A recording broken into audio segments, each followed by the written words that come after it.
with fantasy football season approaching and fantasy drafts within the next few weeks. Here's a few quarterbacks.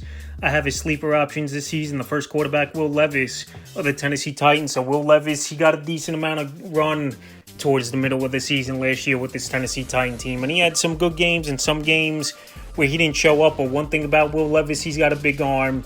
He's a gamer, no doubt about it. So last season, 1,808 pass yards, 8 touchdowns, 4 interceptions, 57 rush yards, and a rush TD. Games last season that stand out is that comeback victory on Monday Night Football versus the Miami Dolphins. In the first game he started of his NFL career, throwing 4 touchdowns. Like I said, he's got a big arm.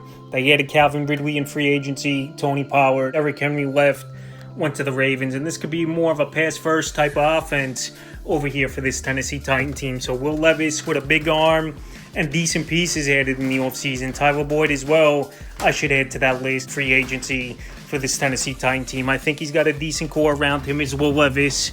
And where he's going in fantasy drafts, undrafted or deep leagues, he's going about that 13th, 14th round range is Will Levis in the back end. So right now, if you want a quarterback who has some potential and you could wait to the very end of your fantasy draft, if you have confidence in him as a starter or as a bench piece and see what he could do, is Will Levis. He's a quarterback that has good upside, I believe, and a sleeper option this week. The next quarterback, Matthew Stafford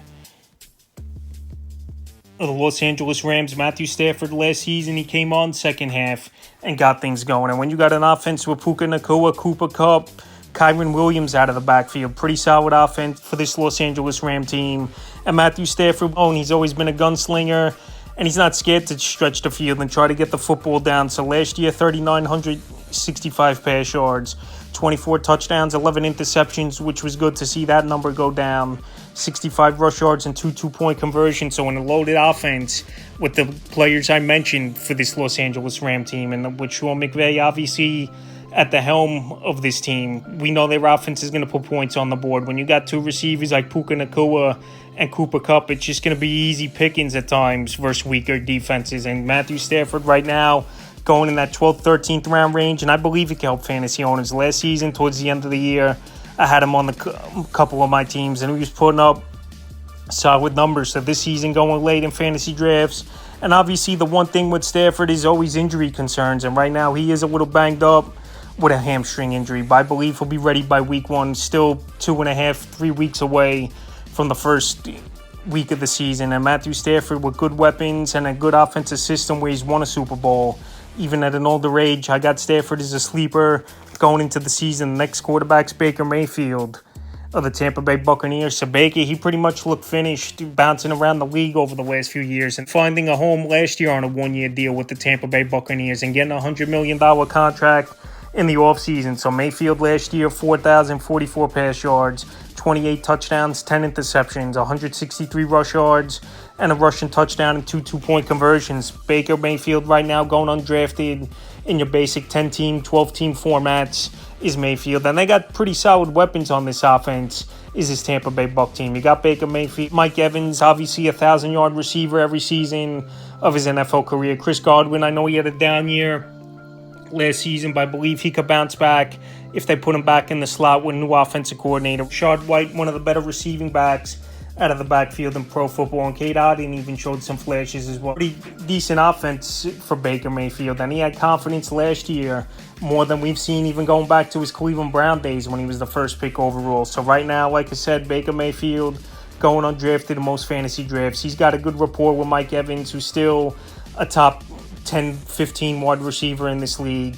And once again, going into the season, not many people thinking about Baker Mayfield, but he definitely could be a sleeper this season. Next quarterback, Kirk Cousins of the Atlanta Falcons. Kirk Cousins, I know his situation downgrades a little bit, going with a receiver like Justin Jefferson and TJ Hawkinson, but you still got great weapons in Atlanta. Drake London, Darnell Mooney, they signed in the offseason. Kyle Pitts, a lot of people think this is finally going to be the big season for him as well, and Bijan Robinson. It's still a solid offense of young players and weapons for Kirk Cousins. And Cousins, we know he's coming off the injury is Kirk Cousins, where he missed the majority of the season last year, but he still put up numbers, 2,331 pass yards, 18 touchdowns, 5 interceptions, and 4 fumble losses. So Kirk Cousins, we know he's a gunslinger. We know he gets that football down the field. And guys like Drake London and Kyle Pitts definitely are going to have probably their best season of their NFL career. After the last few seasons, it's been a revolving door quarterback with Desmond Ridder, Marcus Mariota, Taylor Heineke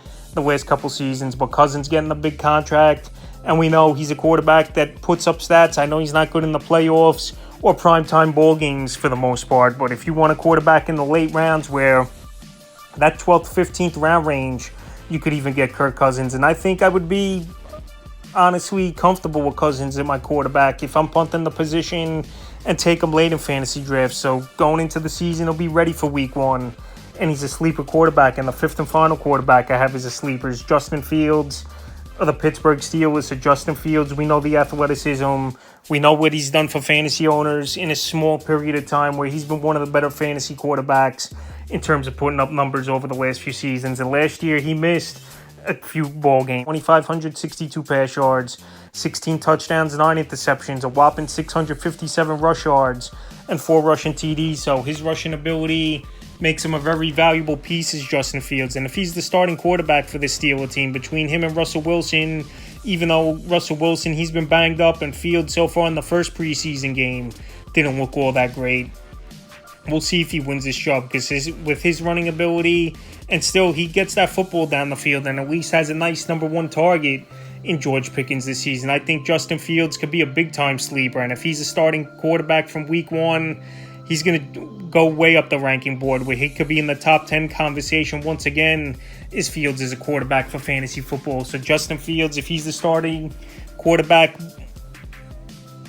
before your fantasy drafts, then I don't think he's much of as a sleeper. But right now, where we don't know if it's going to be Wilson or Fields at the quarterback position, he's a sleeper going into the season. That's a few quarterbacks I have as sleepers entering the 2024 fantasy football season.